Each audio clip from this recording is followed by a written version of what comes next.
Alexis. Welcome. So, we're going to talk about audio. And the first thing, oh, you know what?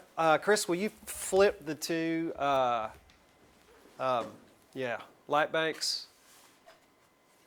That ought to help us a little bit. A little easier to see, right? So the first thing we're going to talk about is how sound works. Well, sound works the same way any radiation works. You guys know what radiation is? Who has a definition for radiation?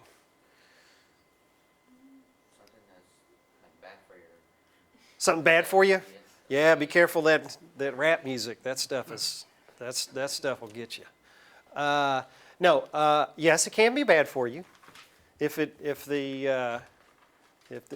little doohickeys bounce off each other fast enough and bore a hole in you, yeah, I guess that can be bad. But basically, everything vibrates. The light, microwaves, gamma waves, color, everything is little atoms bouncing off of each other. And that's what we're doing here in this case. When you see a speaker, everybody's seen a big old subwoofer before, and it's pumping like this. Boom, boom, boom. And every time it pushes out, it displaces air. It moves air, or it moves molecules. Those molecules bump into other molecules, which bump into other molecules, which bump into other molecules. So when that push of air pushes forward, it creates a compression, just like you would imagine, just like a piece of foam. If you push on a piece of foam rubber, it compresses. Maybe that's not the best example, and behind it is a vacuum. You have a pressure on one side, you have a vacuum on the other side. What's a vacuum want to do? Vacuum doesn't like, we don't like vacuums. Vacuums want to fill themselves with something. And so that vacuum fills back up again. Okay? And so this constant thing happens, these waves bump, these molecules bump into other molecules, which push out like this and bump into other molecules, leaves a vacuum behind it. So you've got this rush that fills that back in. Usually that rush is another wave that's coming in to hit it. So we call these cycles compressions and rarefactions. And compressions, when the wave compresses, the molecules compress together, and then the rarefaction is when they spread back apart again and get normal. Okay? So that's the way that works. Okay. When we talk about audio, in fact, any part of the electronic signal, but specifically here audio, we're dealing with two things, frequency and amplitude. Okay? Frequency is how close together those compressions and rarefactions occur. And amplitude is how extreme, I'm going to get myself in trouble if I do this. I'm just going to do it simply and say amplitude is loudness. Amplitude is how loud the sound is. So frequency, when you see the word frequency, when it comes to audio, I want you to think of the word pitch. Okay? Frequency, pitch, or frequency, tone. Either one of those is going to be all right. Okay? So a low frequency is a low tone or a low pitch, a low note, right? Earthquakes put out a very, very low frequency, just like subwoofers do. Woofers and tweeters, right? Tweeters are putting out high frequencies, okay? And how loud you turn it up, that's how loud, that's the amplitude. Okay, and again, low frequency waves occur far apart, and high frequency waves occur very close together. So we got long wavelengths and we got short wavelengths. The lowest frequency that humans can hear when you were 7, before you were given your first iPod or whatever, your first set of headphones, and you started blasting music and killing your eardrums, you could hear down to about 20 hertz or 20 cycles per second. 20 cycles of compression and rarefaction per second. Okay? A 20 cycle wavelength is something like 30 feet long. It's a very long wavelength. Okay? High frequencies that you can hear, as a baby, you could hear all the way up to about 20,000 hertz. Maybe some of you still can. I remember when I was a kid, I used to be able to walk by a TV set, the old style CRT TV sets, and I could hear the raster. I could hear this high pitch. You guys ever remember walking by and hearing that high pitch coming out of a TV set? And as I got older, I couldn't hear that anymore because I lost my high frequency hearing because I'm a musician and I used to play really loud. I don't play it very loud anymore, but used to. So anyway, those cycles, that frequency, that is so close together, I can't tell you, I can't give you a measurement, but it's, very, very, very close together, okay? The higher it is, the closer together it is. And you go from audible sounds into sounds that are inaudible for us, and then dogs can hear them, and then we go into radio waves, and then we go into microwaves, and we go into X-rays and gamma rays and so forth, and that all has to do with frequency. How close together those atoms are bouncing against each other. That's all it is. That's the only difference. We go from sound into light eventually, right? Okay? So that's pretty straightforward. All right, so we talked about microphones a little bit the other day. We're going to talk about the actual electronics in a couple of different microphones. The first one we're going to talk about is a dynamic microphone. Chris, are you locked? Can you go grab a dynamic and a condenser mic for me? Okay. And a condenser can just be like a lav or anything. Doesn't matter. So dynamic mics are also called moving coil mics, although if you don't hear anybody saying they're moving coil mics actually. Dynamic mics make their own electricity, and they do it by something called electromagnetism. Anybody know what electromagnetism is? What is it, George? You know how it works? A field that's so arranged that it generates its own electricity through the negative and positive of the magnet. Okay, that's a good start. Okay, electromagnetism occurs when you take a coil of wire and move it back and forth over a couple of magnets, a positive magnet and a negative magnet. If you move that coil back and forth against those magnets, it's going to create electricity, electromagnetism. Okay, that's the way electric motors work. That's the way generators work to create electricity in a Hoover Dam or whatever. It's just a giant electromagnet. Okay, so that's the way these microphones work. And I'm gonna let you listen to the video here in a second that we're going to play. But basically, we've got a thin plastic diaphragm right here, and thank you. And as the sound comes in, this diaphragm is going to respond to those sound pressure changes. And it's going to bounce back and forth. Well, that diaphragm is connected to a coil. And that coil is moving back and forth against these magnets. And the coil has two ends to it. This copper coil has two wires coming out of it.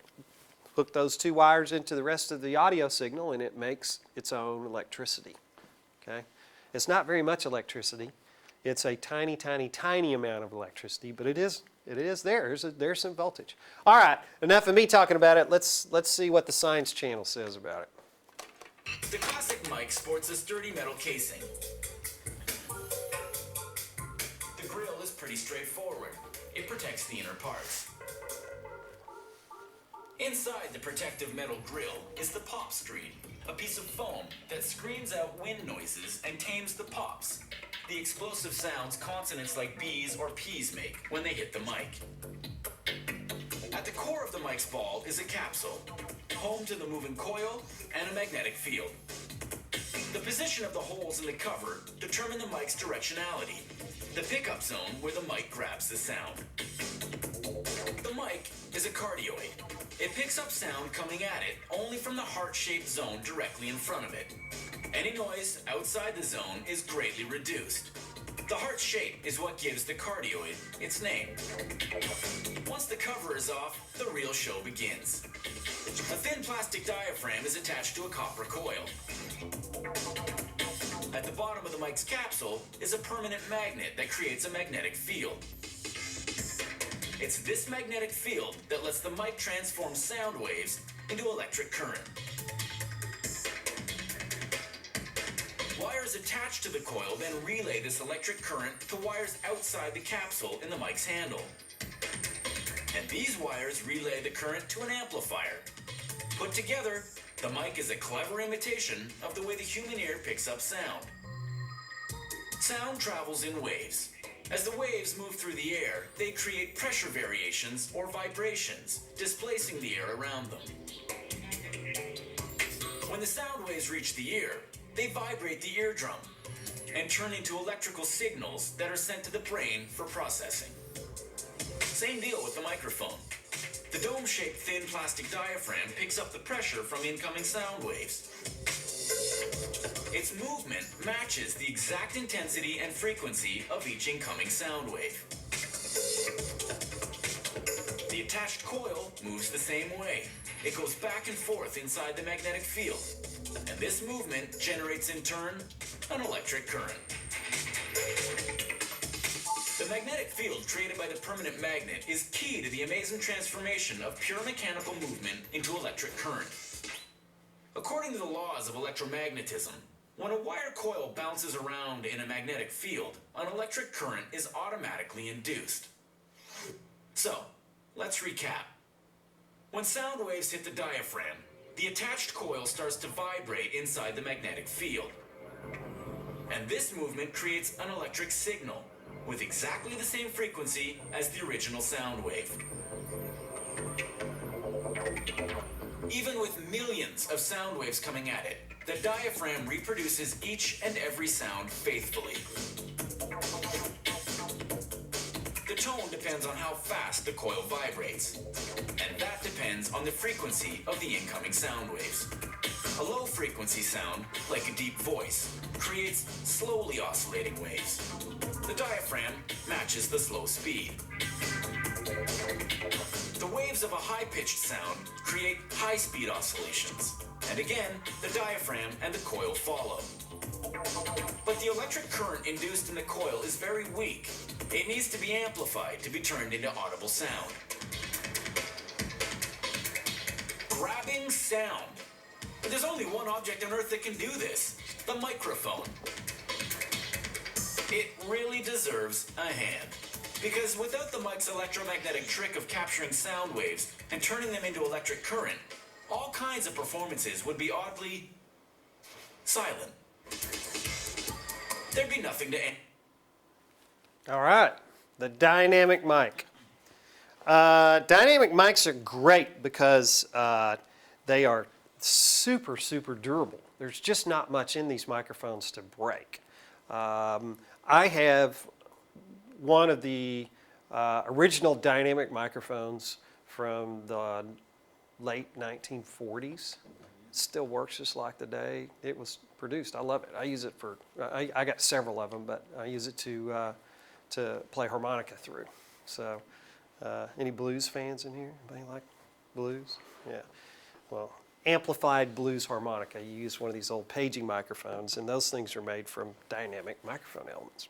So they're cheap, they're durable, and you know, they're great. We love them. They're great for playing out.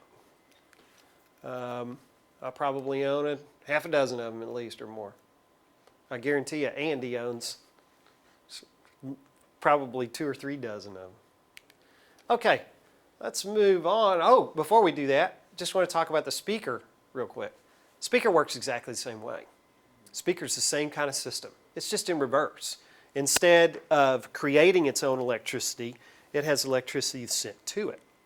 So as electricity comes to that coil, it forces it to bounce back and forth against the magnetic field. And that's when you get this pulse of the speaker bouncing back and forth. Pretty cool. You could use a microphone as a speaker or a speaker as a microphone if you wanted to. Wouldn't be very efficient, but you could do it. Okay. Yeah, one more close look there at the diaphragm. You can see the diaphragm and the two magnets, right?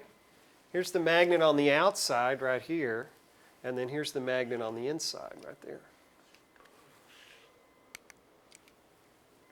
Okay, the next one that we have to think about is a condenser microphone.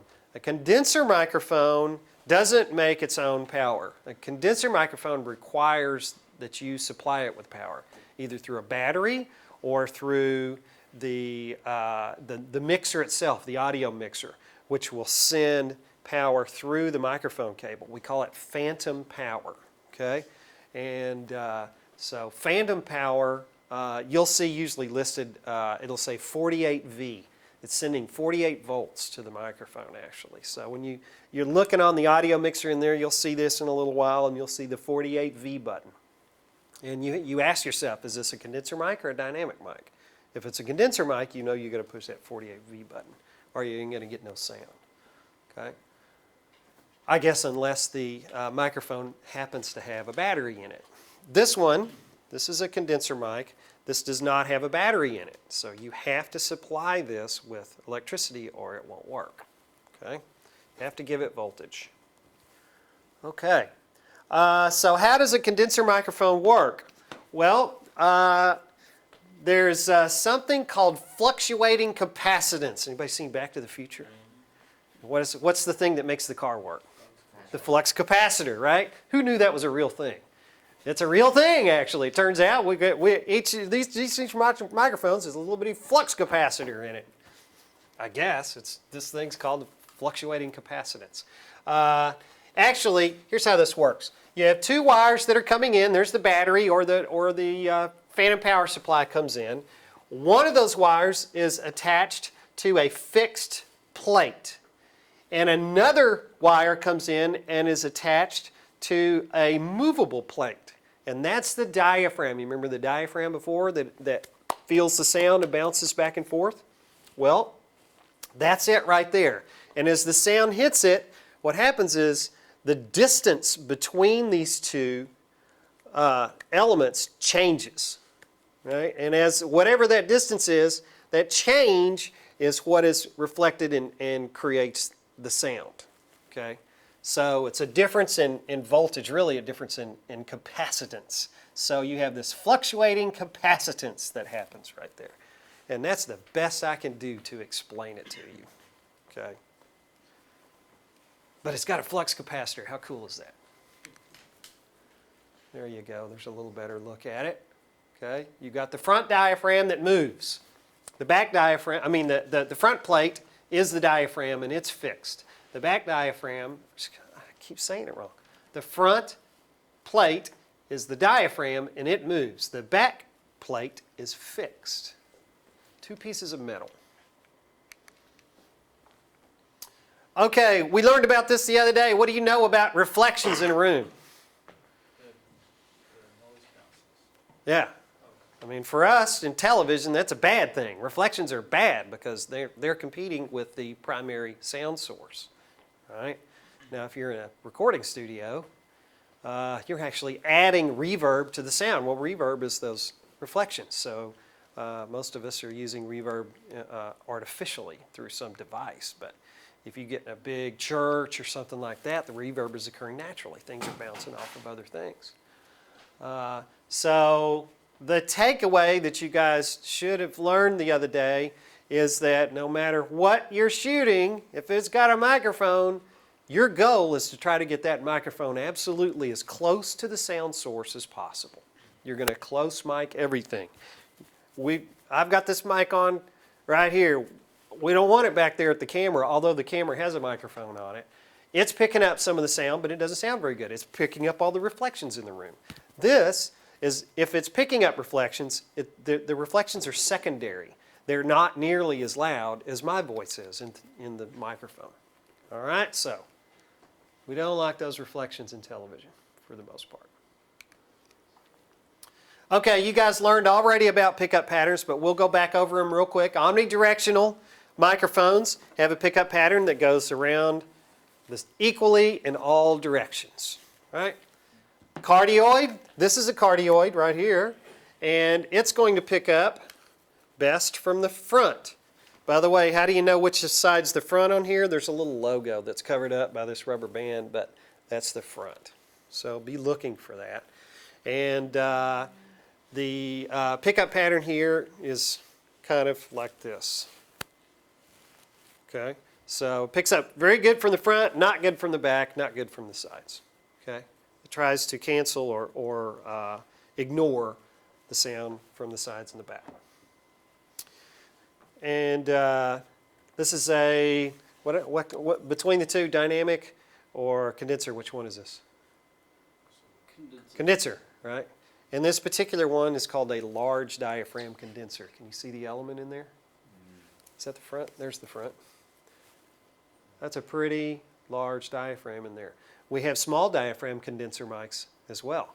This is one right here. This is a small diaphragm condenser mic. Very small. Condenser mics are great, and I'm sure I'm getting ahead of myself again. Condenser mics are great because you can make them really, really, really small.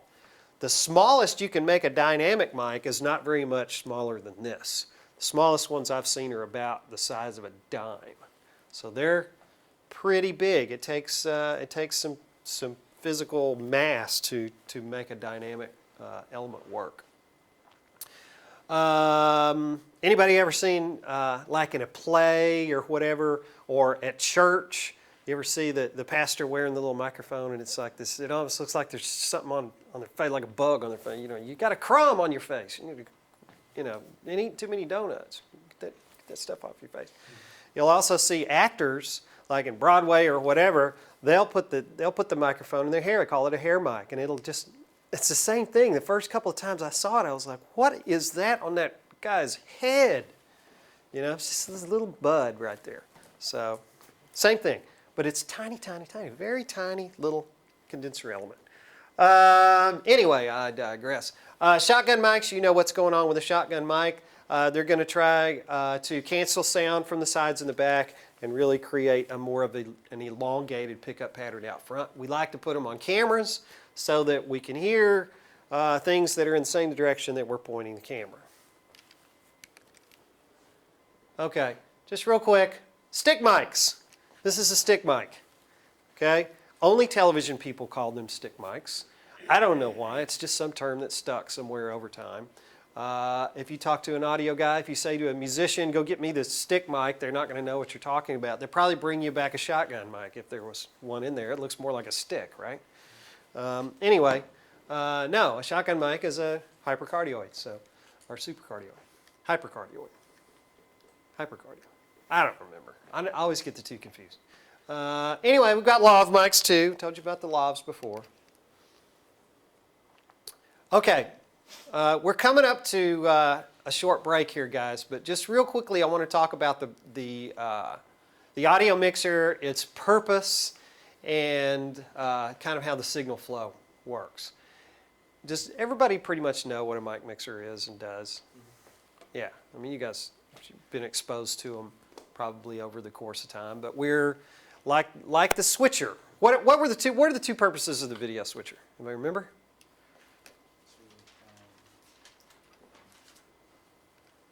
To switch between the sources or to combine the sources. And it's very much the same thing in an audio mixer. We're combining sources, we're mixing different levels of sources, or we're turning them on and off. Okay? And we're also processing the sound in certain ways as well. Okay? Okay, the signal path. I told you we had to worry about the signal path twice in the semester, and now here's the second one. Okay?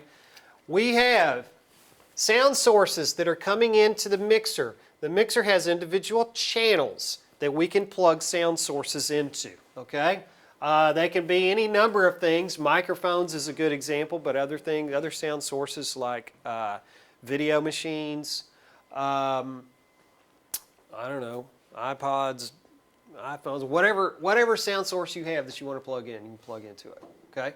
The difference between the two is microphones have to be pre-amplified. Microphones have to be amplified before we can hear them. any sort of electronic device that's not a microphone puts out a signal that's about 100 times, that is 100 times as hot as a microphone.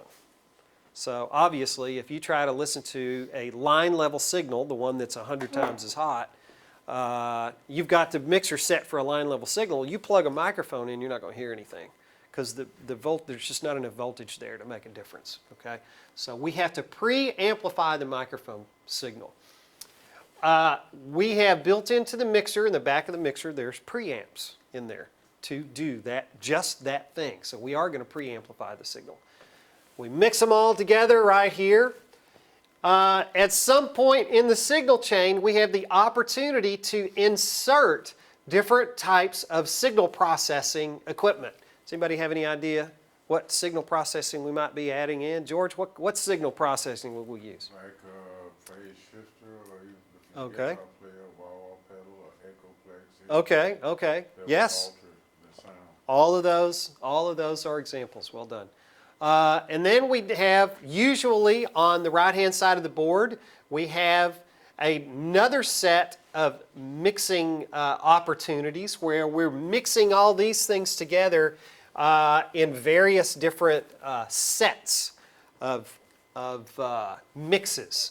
And we call this the submaster section of the board, the subs or the buses down here.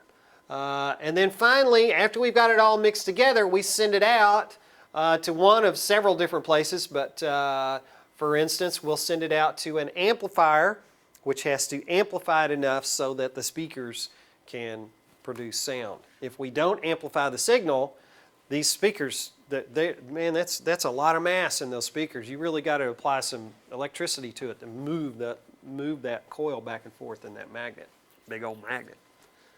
Okay, that's the signal path. Okay. Just going back to what George was saying before, here's some examples of signal processing. And stick with me just real quick on this stuff because we're going to use at least 3 out of 4. No, we're going to use all of those, actually. The first one is a limiter. All right? If the sound is too loud, if the video is too bright, goes above 100 IRE, what did we call it? Anybody remember? The video's too big. Clipping. The video signal's clipping out. Same thing's happening in audio. Okay? If the sound is too loud, it starts to clip, and it sounds bad. It's distortion, and we don't like distortion, unless you're a guitar player, and then you like distortion. But that's a whole other thing. So what we have to do with the limiter, or what we do with the limiter, is if we're in situations where we know the sound is going to get out of control. Okay, the sound's going to have a lot of transients in it, or we know it's going to get really quiet and really loud, and we need to level those out somehow. We can use a limiter, and what a limiter does, if this is nothing, can't hear anything down here, and this is too loud, okay, we can take the loudest sounds and push them down a little bit, make them quieter, so that the signal won't clip. Okay, so we'll make the loudest sounds quieter. All right, then we have the compressor. Okay, same deal right here. Here you can't hear it. Here's too loud. We can make the loud sounds quieter, and we can make the quietest sounds louder. And the result is, what we're doing is compressing the dynamic range. And we measure dynamic range in dB, decibels. Okay, so if we started with a 90 dB dynamic range, and we compress it, maybe we compress it down to 50 dB of dynamic range. And you guys hear this all the time. Anybody, just curious, you have a favorite song and you listen to it on, maybe you've downloaded it and you're listening to it on your headphones, and then you get in your car and you're listening to the radio and you hear that same song and you notice it sounds different. Anybody ever notice that? How different it sounds? Well, out of the studio, there's a certain amount of compression that's added to that signal. When it gets to the radio station adds compression too. And so what happens is all of that dynamic range, all of those quiet sounds and all those loud sounds kind of get squashed down so that the loud sounds are not as loud and the quiet sounds are louder. That's what's going on. The signal's been compressed. Okay? And we're going to use an effects processor as well. We can insert all sorts of special effects in there. We're going to use reverb. We're just going to add reverb to a signal. And EQ. Now we can do EQ in the board itself, but we also have outboard equalizers that we can use. Equalizer, when you see the word equalizer, or the short way to say it is EQ, anytime you see that, when you think EQ, think tone. We're altering the tone. We're going to make the bass louder or quieter, the mid-range louder or quieter, the high frequencies louder or quieter. Okay? All right. Guys, we're almost up to break time. I know I see some yawns going on. I'm going on too long. Meters. Just real quick, we have two different kinds of meters that we have to worry about. Our audio mixer has analog meters. Okay? Now, when you're looking at VU meters, you know they're analog when they have the 0 somewhere just after the middle. It's actually about 2/3 of the way. You see the 0 up there? So this is the way the meters on our audio mixer look. They're analog meters. 0 is kind of the sweet spot. Okay? We call it unity. That's that sweet spot in the levels where we really ideally want that sound to be. It's not too... It's like Goldilocks, you know. It's the sound not too hot, not too quiet. Okay? Digital meters. When digital equipment came out, they decided to change the rules. And the problem is, and I can go back to analog real quick, with an analog signal, if we came over with analog and we got over here, it was actually kind of clipping out and sort of punching out in the red. We actually had a certain amount of compression that happened to the signal. And it created some distortion, but it was almost kind of pleasing to the ear. If you listen to old recordings from the 60s, the signal would clip out sometimes. You can hear it, and it's actually part of the record. It sounds kind of cool. When you clip a digital signal out, it is not cool at all. It does not sound good. It is bad. It's an awful sound. And so the top of the signal for digital is 0. We can't go above 0. 0's bad. Okay, so where's the sweet spot? Sweet spot turns out to be about -20. Okay, so our job as the audio engineer in our television production is to calibrate between our digital and analog meters. So our board is analog, but our video recorders are digital. So the first thing you do as the audio guy, audio person, is to go in and set those levels. On our analog mixer, we set them to 0. We go over on the other side of the room, we go to the recorder, set them instead of 0, we set them to -20. I was almost ready to mess that up. So 0 analog, -20 digital. Okay? That's easy enough, right? Okay, so we just are trying to avoid distortion here. We're looking for that sweet spot. After green comes yellow. Now we're in the danger zone.